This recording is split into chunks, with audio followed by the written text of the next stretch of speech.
Halo kawan-kawan semua, selamat datang di video pertama saya. Sebelumnya saya mau mengucapkan dulu terima kasih kepada sang debater. Karena berkat sang debater ini, saya terpaksa turun gunung untuk mengomentari pernyataan dia yang sebenarnya selama ini sudah jadi tanda tanya bagi saya. Yang mengatakan dia percaya bahwa Yudas masuk surga. Nah, dan dia mengatakan semua pendeta sudah KO. Pak NYM, Isra Suruh, semuanya sudah KO katanya. Dan kita lihat ya pernyataan dia apa nih, pernyataan dia mengapa Yudas masuk surga. Kita lihat di video ya, kita tonton dulu sama-sama. Iskariot sudah terbuktikan. Saya nggak pernah menyembah Yudas Iskariot. Kamu terlalu emosi. Kau cari pendeta paling top di muka bumi ini. Ya, kau cari ilmuwan Kristen paling top di muka bumi ini. Suruh dia menunjukkan ayat mana yang menuliskan Yudas masuk neraka. Oke, dia bilang cari pendeta paling top.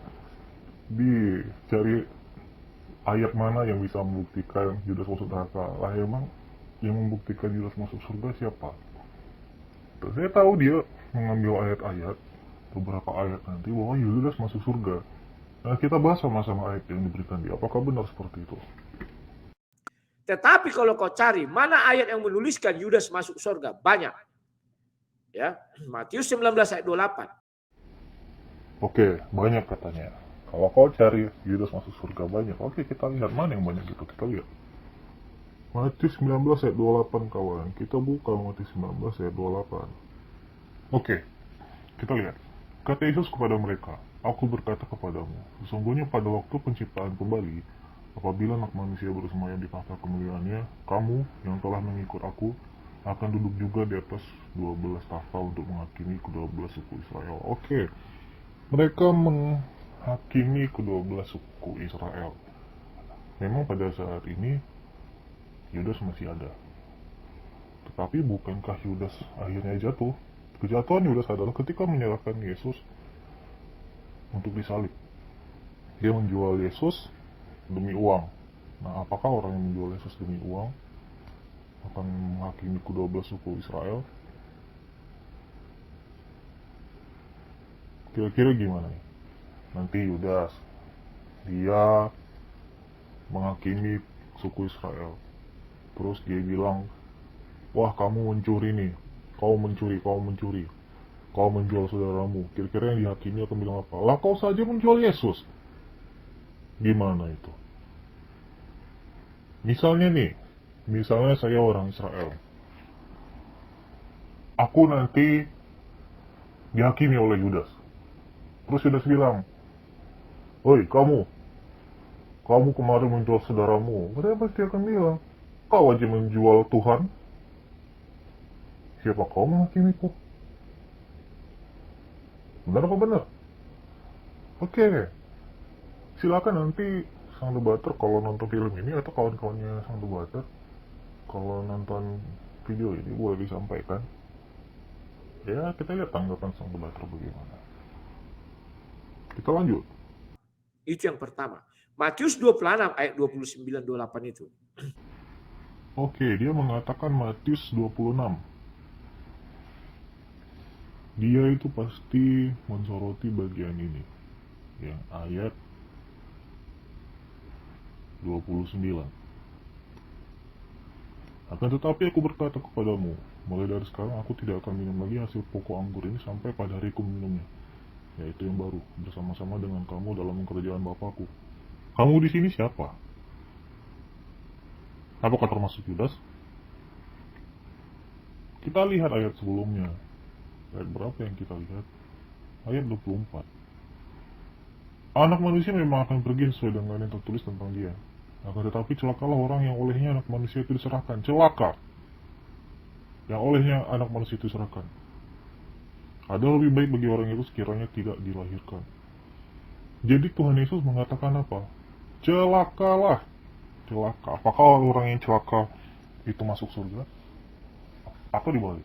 Apakah orang yang masuk surga itu adalah orang yang celaka?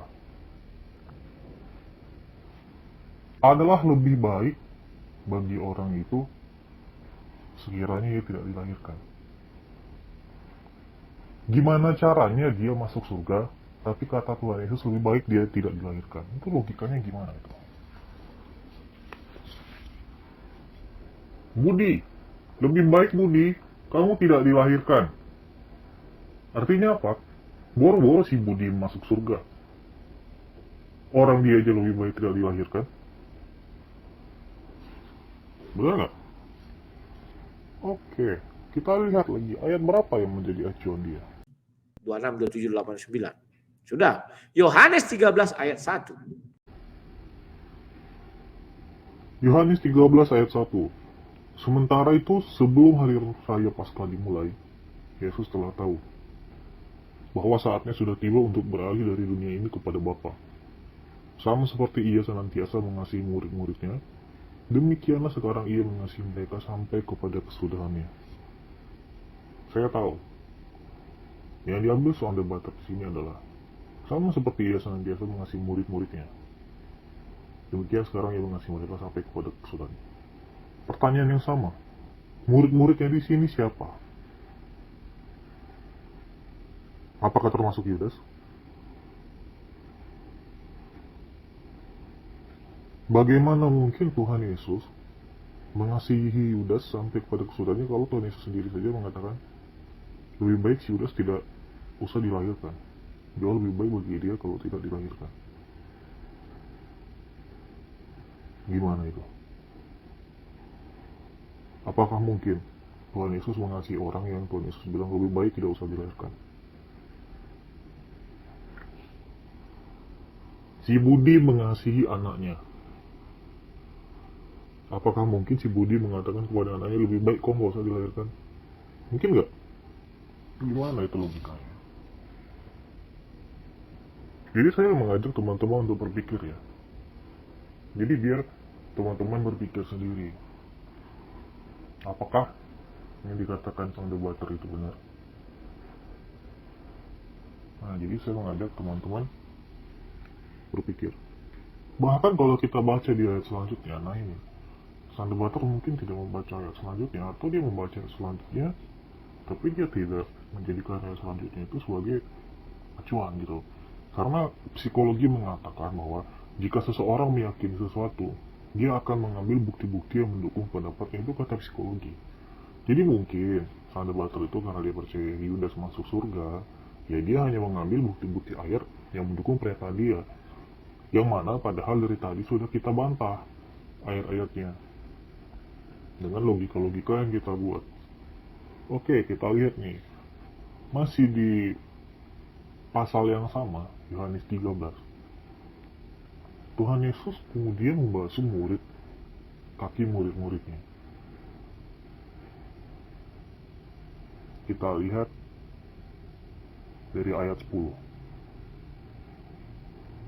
Kata Yesus kepadanya, barang siapa telah mandi, ia tidak usah membasuh diri lagi selain membasuh kakinya, karena ia sudah bersih seluruhnya. Jika kamu sudah bersih, hanya tidak semua.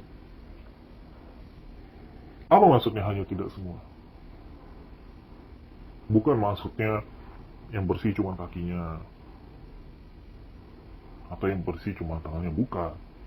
Tapi hanya tidak semua di sini adalah tidak semua murid-muridnya itu bersih. Ada satu yang tidak bersih, siapa? Yudas. Dia tidak bersih. Dan apakah dia akan masuk surga? Tuhan Yesus sendiri mengatakan dia tidak bersih. Jadi apakah mungkin orang yang tidak bersih masuk surga? Tidak mungkin. Jika seorang ingin masuk surga, ia harus bersih, bukan bersih secara fisik, tapi bersih secara rohani. Rohaninya harus bersih.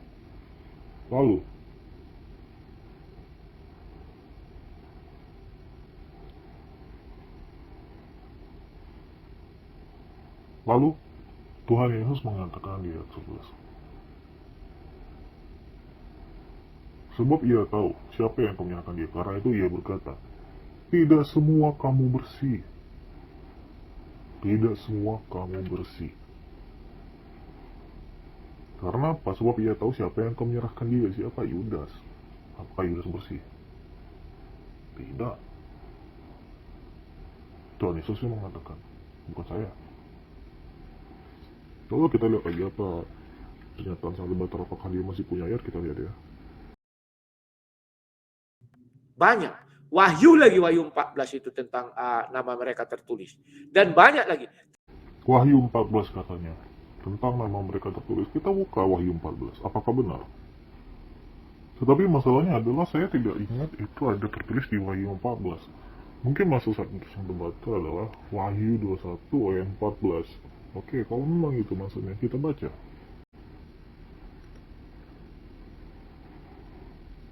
Dan tembok kota itu mempunyai 12 batu dasar, dan di atasnya tertulis ke-12 nama ke-12 rasul anak domba itu.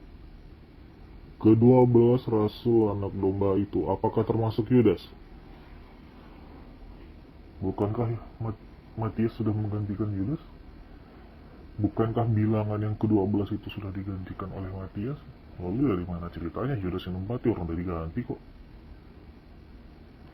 Ada tertulis ke-12 ini termasuk Yudas? Nggak ada. Ke-12 rasul itu siapa? Ya Matius salah satunya. Karena dia menggantikan Yudas. Dari mana kita tahu? Kita buka ayatnya. Para Rasul 1 ayat 26. Lalu mereka membuang undi bagi kedua orang itu. Dan yang kena undi adalah Matias. Dan dengan demikian ia ditambahkan kepada bilangan ke-11 rasul itu. Artinya apa? Matias adalah yang ke-12. Dia yang ke-12. Jadi kalau kita balik ke ayat sebelumnya, bagaimana mungkin Yudas termasuk ke dalam bilangan yang ke-12 itu? Matias sudah menggantikan Yudas. Dia ditambahkan kepada bilangan ke-11 rasul itu. Matias ditambah ke-11 orang, jadi berapa orang? 12. Matias adalah rasul baru, jumlahnya 1. Ditambahkan kemana? Ke-11 rasul yang lama. 11 tambah 1, 12. Lalu dari mana jalan ceritanya Yudas yang masuk ke surga? Bagaimana jalan ceritanya nama Yudas yang tertulis di situ? Nggak ada ceritanya.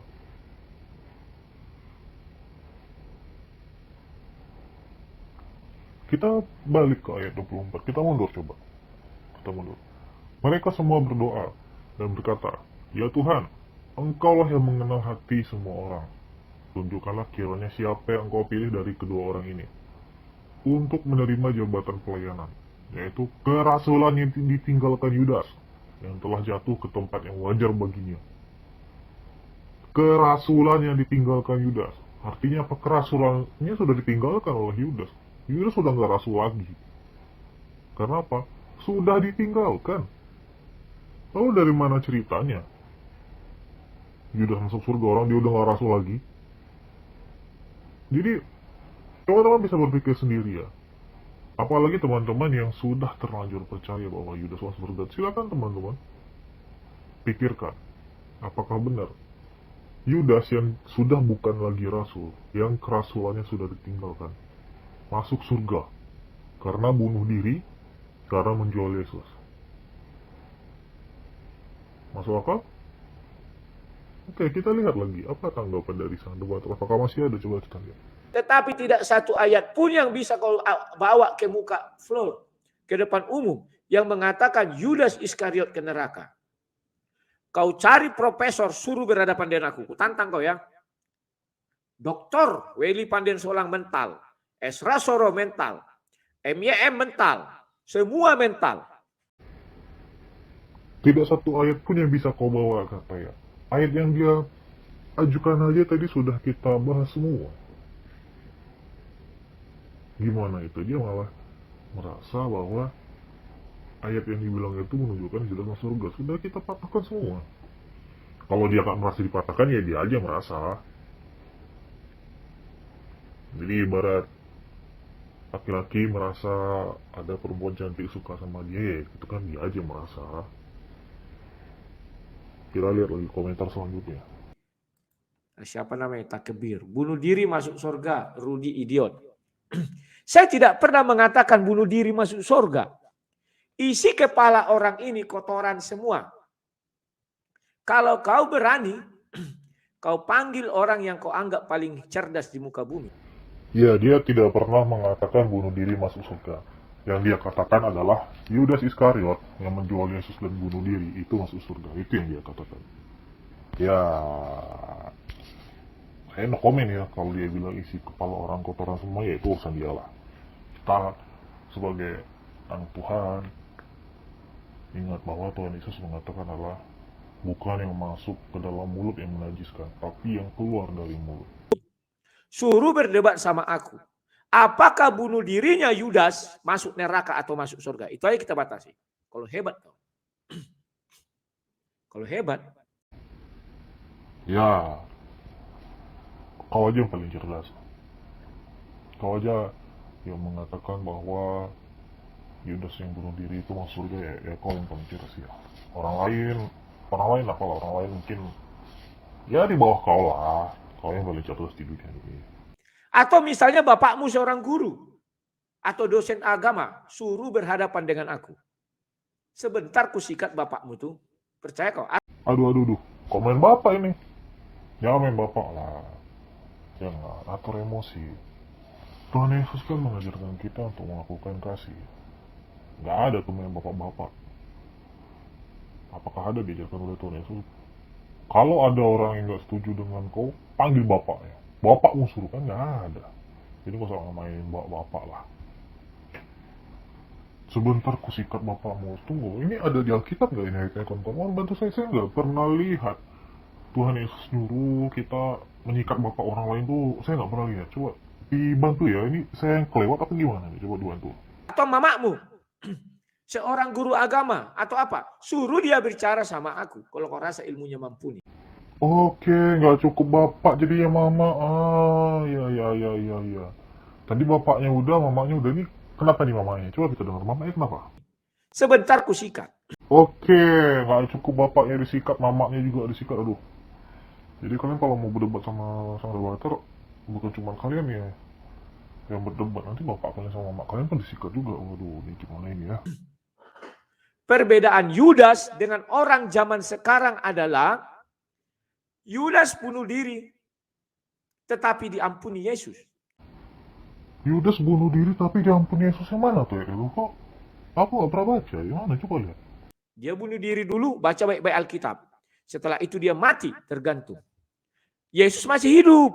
Belum. Yesus masih hidup, tapi Yudasnya kan udah mati. Apakah orang mati dosanya bisa diampuni? Mana coba ayat yang mengatakan orang mati dosanya bisa diampuni, mana nih?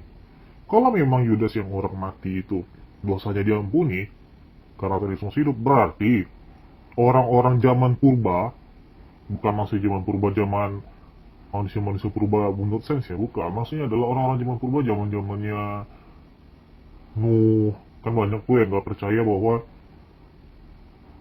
akan datang banjir, sehingga kan yang selamat cuma Nuh dan keluarga, yang lain di mana mati. Berarti itu masuk surga juga dong. Kan dia diampuni Tuhan Yesus, mereka tidak tahu apa yang mereka perbuat. Kan nggak tahu tuh si orang-orang zaman Nuh bahwa akan datang betulan hujan. Kalau mereka tahu ya mereka udah naik kapal Nuh. Enggak? Berarti menurut logika sang debater adalah orang yang mati itu bisa diampuni. Makanya kalau kita tarik ke belakang ke zaman Nuh, orang-orang zaman Nuh juga diampuni karena dia tidak tahu apa yang dia berbuat. Kalau dia tahu, dia udah ikut naik kapal. Mati. Kemudian Yesus mengatakan, Bapa ampunilah mereka, sebab mereka tidak tahu apa yang mereka perbuat. Betul, mereka tidak tahu apa yang mereka perbuat, termasuk orang-orang zaman Nuh. Mereka juga tidak tahu apa yang mereka perbuat, kalau tahu udah naik kapal. Kan gitu. Jadi sama, mereka tidak tahu apa yang mereka perbuat. Sama. Dan yang kedua, dari mana si sang debater ini tahu bahwa mereka tidak tahu apa yang mereka perbuat itu termasuk Yudas? Ada nggak Tuhan Yesus bilang, ini termasuk Yudas? Ada. Mana ayatnya? Itu yang kedua. Jadi ada dua nih yang harus dijawab oleh sang debater ini. Siapa mereka ini? Semua orang yang terlibat di dalam peristiwa penyaliban Yesus. Semua orang yang terlibat di dalam penyaliban Yesus, oke. Tapi syaratnya apa? Harus hidup. Apakah Yudas masih hidup? Yudas mati. Dia sendiri mengakui. Apakah orang mati dosanya bisa diampuni? Kalau dia Yudas masih hidup, oke, kita bisa perdebatkan nih. Yudas ini termasuk yang diampuni apa enggak? Lah ini orang udah mati kok. Gimana mau diampuni? Maka diampuni. Apakah Yudas terlibat? Terlibat sangat. Ya, dia terlibat, tapi kan dia sudah mati. Apakah dia diampuni? Apakah dia tahu yang dia perbuat? Yudas tidak tahu apa yang dia perbuat. Yudas tidak tahu apa yang diperbuat, lalu kenapa dia menyesal? Setelah itu kan Yudas menyesal, makanya dia bunuh diri. Kalau dia tidak tahu apa yang diperbuat, ngapain dia bunuh diri menyesal? Dia menyesal karena dia sudah tahu apa yang diperbuat. Makanya dia bunuh diri. Karena dia telah menyalibkan apa? Dia telah menyalibkan Tuhan. Makanya dia bunuh diri. Kalau dia nggak tahu dia menyalibkan Tuhan, ya ngapain dia bunuh diri? Ya nggak? Tapi karena dia tahu dia menyalibkan Tuhan, makanya dia menyesal dan dia bunuh diri. Jadi, bagaimana yang Yudas tidak tahu apa yang dia perbuat? Alkitab jelas mengatakan. Memang jelas Alkitab mengatakan, makanya kok bisa-bisanya kau bilang Yudas masuk surga. Padahal Alkitab sudah jelas mengatakan bahwa Yudas menyesal dan bunuh diri. Dan orang bunuh diri nggak ada cerita yang masuk surga. Orang bunuh diri mana yang masuk surga? Sebelum menjual Yesus, iblis menguasai dirinya. Iblis masuk ke dia. Nah, iblis menguasai dirinya. Emang orang yang dikuasai iblis bisa masuk surga? Apakah orang yang dikuasai iblis boleh masuk surga? Diperbolehkan Tuhan yang masuk surga? Wah, kalau gitu apa bedanya orang yang dikuasai iblis dengan orang yang benar? Oh, itu kan orang yang dikuasai iblis, dia menyalibkan Yesus, jadi dia berjasa. Wah, ini salah ini. Justru dosanya double. Dia dikuasai iblis, tambah pula lagi menjual Yesus. Wah, malah double dosanya, gimana sih? Sehingga dia nggak tahu apa-apa. Setelah dia menjual Yesus, mereka perjamuan kudus. Dia keluar dari ruangan itu. Iblis juga menguasai dia di hadapan Yesus. Dia memang di hadapan Tuhan Yesus. Memang. Lalu kenapa Tuhan Yesus membiarkan? Ya karena Yudasnya sendiri yang mau. Kalau Yudas menolak, memangnya Tuhan Yesus tidak jadi disalib? Apakah lantas misi penyaliban, misi penyelamatan Tuhan Yesus akan gagal hanya karena Yudas? Wah, ini berarti yang menyelamatkan kita ini Yudas nih, bukan Tuhan Yesus. Karena tanpa dia Tuhan Yesus nggak jadi disalib. Gimana ini? Berarti juru selamat kita si Yudas loh. Kalau si Yudas nih nggak ada nih, nggak ada nyalibkan Tuhan Yesus. Jadi hanya Yudas inilah satu-satunya orang yang bisa menyalibkan Tuhan Yesus. Wah, berarti juru selamat kita ini Yudas ini. Gimana nih? Baca Yohanes 13 ayat 26-27. Yesus melihat iblis itu masuk, tetapi Yesus tidak mengusirnya. Kenapa? Nah, kenapa? Udah kita jawab kan? Karena Yudasnya sendiri yang mau. Yudas kesurupan itu bukan 100% badannya digerakkan iblis, enggak. Yudas dirasuki iblis, dia tetap punya kendali atas dirinya. Tetap punya kendali. Kalau enggak, dia udah seperti orang kesurupan. Lalu kenapa dia bisa bertingkah normal? Ya karena Yudas merasukinya itu bukan seperti orang kesurupan. Dia masih punya kendali atas dirinya, cuma pikirannya sudah dirasuki. Gak bisa dirasuki ya karena niat jahat itu ada. Sama seperti orang yang melakukan niat jahat. Kenapa iblis bisa masuk dalam pikirannya? Karena dia sudah niat duluan. Nah karena dia niat berarti dia mengundang iblis masuk. Ya sama dengan Yudas. Kenapa Tuhan membiarkan? Ya Yudasnya sendiri yang mau kok. Kalau Yesus mengusirnya, maka kau dan aku tidak akan pernah selamat. Wah, kalau Yesus mengusir kau dan aku tidak pernah selamat, berarti juru selamat kita Yudas. Kalau Yudas nggak menyalibkan Tuhan Yesus, wah kita nggak akan pernah selamat nih. Luar biasa sekali Yudas ini ya, luar biasa. Itu saja aku bilang. Andai kata Yesus, iblis keluar kau, ditengking sama Yesus. Maka kau dan aku tidak akan pernah selamat di muka bumi ini. Tak akan pernah. Kenapa? Terus jalan keselamatanmu dengan apa? Keselamatanmu dengan apa? Kata dia, oke.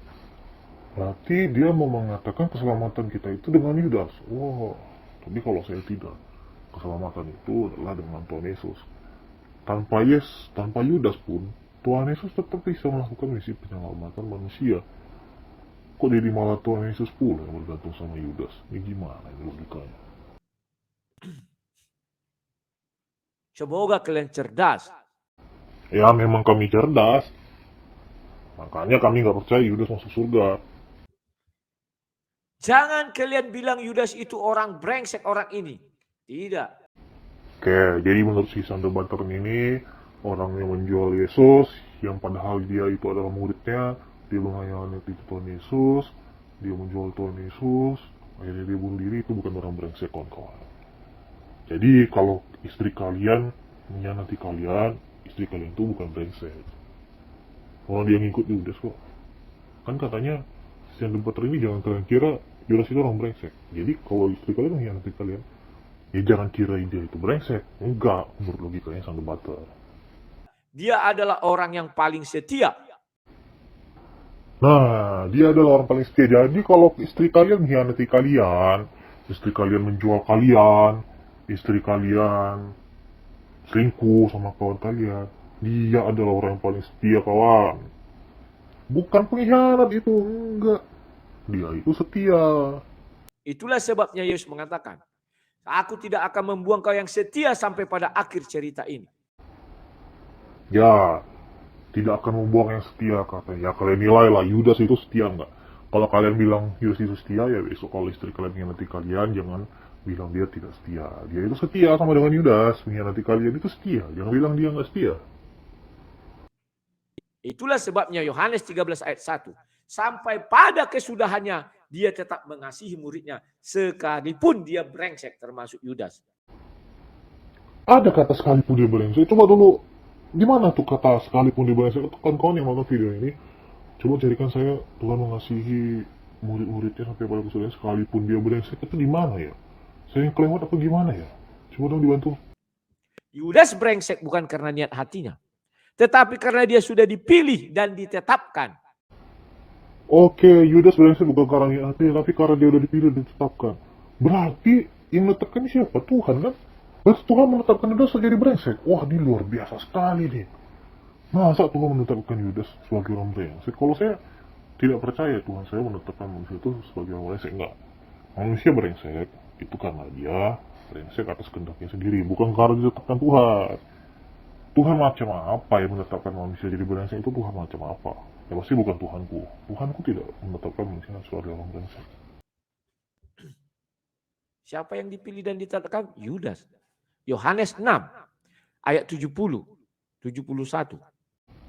Yohanes 6 ayat 70 kali ya. Kita lihat apa isi Yohanes 6 ayat 70. Kita lihat bersama-sama. Kita lihat. Jawab Yesus kepada mereka, bukankah aku sendiri yang telah memilih kamu yang 12 ini? Namun seorang di antaramu adalah iblis. Oh, jadi Tuhan Yesus memasukkan satu iblis ke kerajaannya.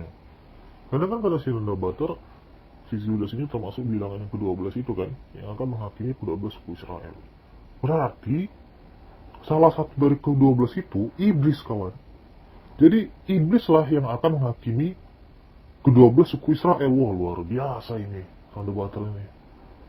Namun seorang di antaramu adalah iblis, kata Tuhan Yesus. Jadi iblis itu nanti namanya akan tertulis di surga dan akan menghakimi ke-12 suku Israel. Wah, luar biasa nih iblis. Iblis macam apa ini?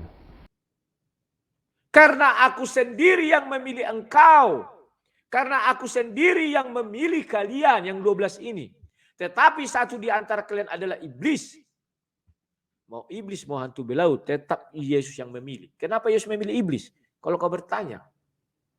Hanya iblislah sumber kematian, tidak ada yang lain. Hanya iblislah sumber kematian. Dan iblis yang sumber kematian itu dijadikan Tuhan Yesus untuk menghakimi ke-12 suku Israel. Nah, ini logikanya gimana nih? Nah, buat kawan-kawan silakan berpikir sendiri. Bagaimana caranya iblis yang merupakan sumber kematian dijadikan Tuhan Yesus, namanya tertulis di surga, dan akan menghakimi ke-12 suku Israel. Si iblis yang adalah sumber kematian itu menghakimi ke-12 suku Israel. Oke, masuk akal ya. Oke, masuk akal ya, anggaplah masuk akal lah. Biar tahu kalian. Ku ajari kalian cerdas, Kalau kalian menerima silakan, kalau enggak menerima aku hanya mengebaskan jubahku. Kan itu kata Yesus, kebaskan jubahmu, debu. Anggap mereka seperti debu. Itulah hebatnya Bible, biar kalian terkagum-kagum. Jangan kepala kalian taruh di pantat. Oke, ada ayatnya nggak? Ya Alkitab jangan kepala ditaruh di pantat. Saya kok nggak pernah lihat ya. Ya mungkin pengetahuan Alkitab saya belum sebanding lah dengan sang debater ya. Jadi saya nggak tahu tuh di kitab mana tuh tertulis jangan taruh kepala di pantat. Saya nggak pernah lihat. Tolong kawan-kawan dibantu ya. Harus tetap di ini, tengkorak ini.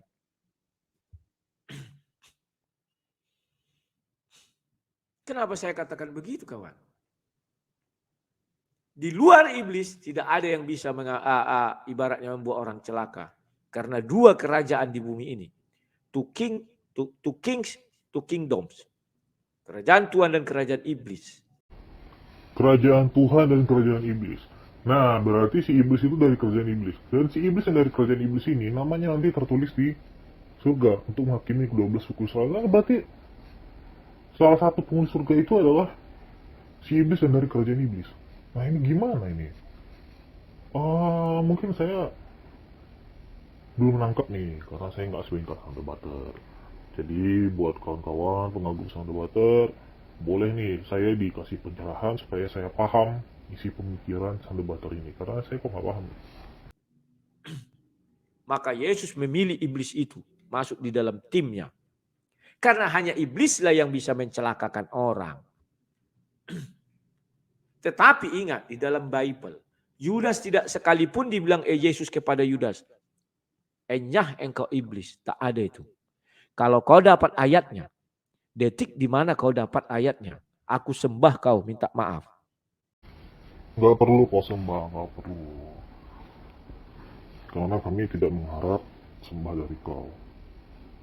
Ya, kami cuma membahas ayat-ayat yang kau berikan aja, yang ternyata setelah dibahas tadi, sama sekali tidak berbicara tentang Yudas. Sama sekali tidak. Boleh diputar ulang video.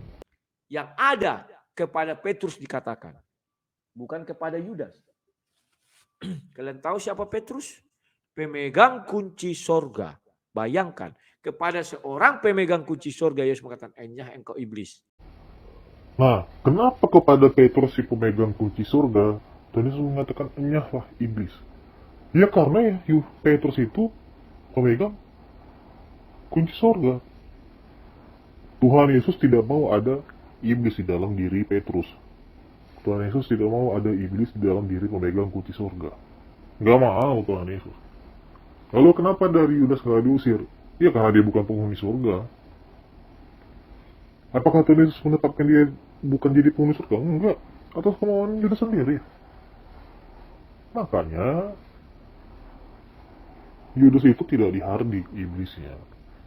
Sementara Petrus dihardik. Kenapa?